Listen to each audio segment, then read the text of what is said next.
Alors, Bezrat Hashem, le Chok Israël, dimanche, Parashat Vayigash, Lilu Nishmat Gad Mas'od ben Miriam Yamna, Vigilu Nishmat Yoshua ben Talia, Vechana bat Rachel. Brachot, Daf Daled, la page 4, à Tanya, Abba Binyamin Omer, Abba Binyamin nous dit, Al Shne Devarim Haiti Mitzter Kol Yamai.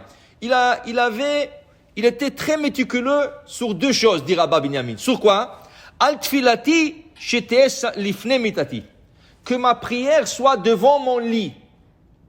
Alors la Gemara tout de suite, Maï lifne mitati. Qu'est-ce que ça veut dire devant le lit? Tu veux me dire que tu faisais shachrit devant ton lit?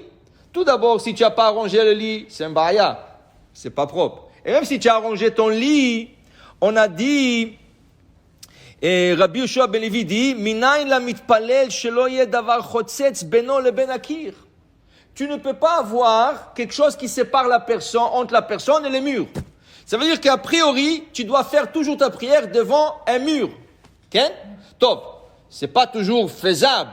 Mais quand tu as le choix, la meilleure place de faire la prière, c'est devant un mur. Même si tu écris dans la halakha, tu voyages et tu arrêtes la voiture au milieu de la route et tu descends pour faire la prière. Tu ne peux pas faire la prière dans un champ.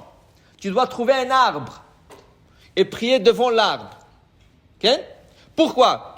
Alors tout d'abord, c'est plus tsniout, c'est plus discret. Deux, on ne veut pas que quelqu'un passe devant toi. On ne veut pas que quelqu'un te coupe, comme on dit. Okay? Pourquoi? Alors le Shulchan Aruch dit, parce que ça déconcentre. Ça déconcentre. Deux, selon le Zohar, quand tu fais la Hamida, il y a une lumière qui jaillit de toi jusqu'à la fin du monde. Quand quelqu'un passe, il coupe cette lumière. Okay? Alors la différence entre la halakha et le Zohar, c'est que selon la halakha, après 2 mètres, si tu es loin 2 mètres de la personne, tu peux passer devant lui.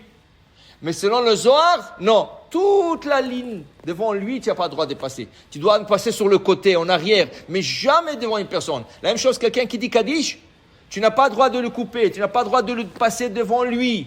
Okay? Alors ici aussi, la Gemara nous apprend, comment il dit qui veut prier devant son lit. On ne prie pas devant le lit, on prie devant le mur. Okay? Parce qu'une chose qui est mobile, qui bouge, aujourd'hui là, demain là, c'est Khatitza. Alors dit la Gemara, non. C'est pas qu'est-ce que Abba Binyamin voulait nous dire. Abba Binyamin voulait dire quelque chose d'autre. Qu'est-ce qu'il voulait dire? Il voulait dire, Alotema lifne mitati, c'est pas qu'il voulait prier devant son lit, et la samouch le mitati. Et Rashi nous dit, ma c'est samouch le mitati, kol yamai nizarti shelo lasot melacha velo lasot batorah kshamati mitati. Je n'ai pas fait un travail avant de se mettre à prier. Qui veut dire, il y a des gens qui se lèvent tôt le matin, mais qu'est-ce qu'ils font? Jogging. Alors ils font jogging, et après ça ils reviennent, ils prennent une douche, l'Ichvod Hashem, et ils s'habillent, et ils vont à la prière. Non. La première chose que tu dois faire, c'est la prière. Tu ne veux pas aller jogging? Okay? Ou tu vas aller faire, tu sais, je vais me réveiller tôt, je vais avancer le travail de mon bureau. Et après, je vais aller à la prière. Tu ne peux pas faire ça. Hachem t'a donné une neshama pour le servir. Tu as dit, Modiani lifanecha ashirzata benishmati, va à la prière. Va à la prière d'abord. Davar Rishon. Et Abba Binyamin dit, je faisais très attention. Jamais je faisais autre chose. Toujours directement la prière. Après la prière, tu fais tout ce que tu veux. Tu vas aller jogging, tu vas aller au travail, tu vas aller à l'école, là où tu veux. Mais d'abord la prière. Ça c'est un. Numéro 2, qu'est-ce qu'il faisait attention à Abba Binyamin? Il a dit qu'il faisait attention de positionner son lit chez Tien Etuna ben Safon la Darom. La tête du lit au nord, le pied du lit au sud. Toujours il faisait attention à ça. Pourquoi? Parce que tout celui qui le fait, avianle banim zecharim, ça donne de garçons. Ça veut dire que si tu vas avoir des garçons, voilà une ségoula. Tu as que des filles. Ou tu n'as pas encore des enfants, tu vas avoir un garçon. Positionne ton lit entre le nord et le sud, la tête au nord, le pied au sud. Ok? Mais l'intéressant, c'est que le Zohar, il dit le contraire. La Gemara lui dit. Mais Rabbi Shimon bar Yochai, il dit non. C'est l'est et l'ouest. La tête à l'est, le pied à l'ouest. Okay? Et la halakha, qu'est-ce qu'il dit? Toutes les directions sont bonnes. Si tu veux avoir des garçons, c'est bon. Mais le nord-sud. Okay? Nord-sud. Mais c'est pas toujours possible.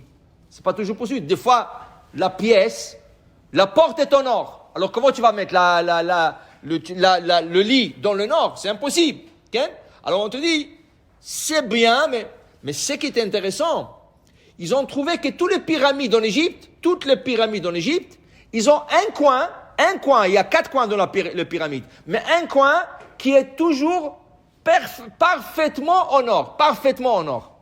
Ça veut dire pas nord-est ou nord-ouest, nord. Et ils ont cherché pourquoi. Apparemment, il y a une certaine énergie qui émane du nord. Ça veut dire le nord, il envoie une certaine énergie à la personne. Alors c'est pas pour rien que la Gemara nous dit que tu auras des garçons et tout ça.